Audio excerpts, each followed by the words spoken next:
Bwana asifiwe sana.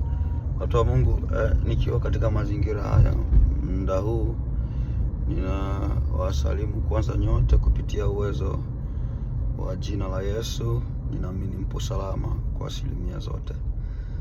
Nimshukuru Yesu kwa nafasi mfano wa hii ambayo amenipea kuja kuzungumza na watu wake.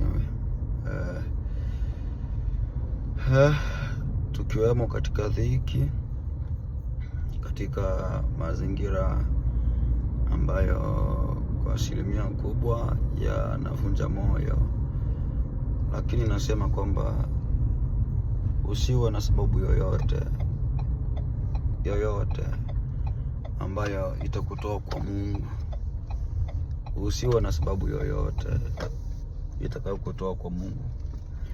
Pamoja na dhiki, pamoja na taabu, tunaendelea na Mungu kwa staili hii, hata kama inaonekana kana kwamba hakuna ambacho Mungu atafanya, lakini Mungu atenda, asipotenda lakini atabaki kuwa Mungu tu siku zote. Kwa hiyo tunaendelea kumshukuru Mungu kwa nafasi na kwa neema ambayo anazidi kutuneemia kila itwapo leo kwa ajili ya taabu hizi ambazo tunapitia kwenye kazi yake.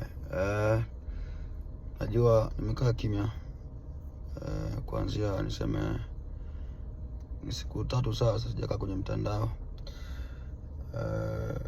Mambo yamekuwa ni mengi sana kwa asilimia kubwa, lakini ninaamini sana katika Mungu. Ninaamini sana katika Mungu. Kijana, nifuate kwa makini sana. Kijana na mlokole yote ambaye unifuatilia muda huu, endelea kujinyima kwa ajili ya Mungu. Endelea kujinyima kwa ajili ya Mungu. Hata kama mazingira ni magumu namna gani, hata kama taabu, shida ni nyingi namna gani, lakini endelea kujinyima kwa ajili ya Mungu. Jiweke mbali na dhambi zozote. Jiweke mbali na udhalimu wowote. Jiweke mbali na madanganyo yoyote. Jiweke mbali na lolote lililo baya machoni pa Mungu. Endelea kujinyima, usifuatishe namna dunia hii kwa sababu tu ya changamoto au majaribu yoyote. Endelea kujinyima, mazingira yasiwe sababu ya wewe kuachana na mapenzi ya Mungu. Endelea na Mungu hata kwa machozi, hata kwa kulia, hata kwa mazingira ambayo ni magumu namna gani, lakini endelea na Mungu. Mungu yupo mbele. Amen.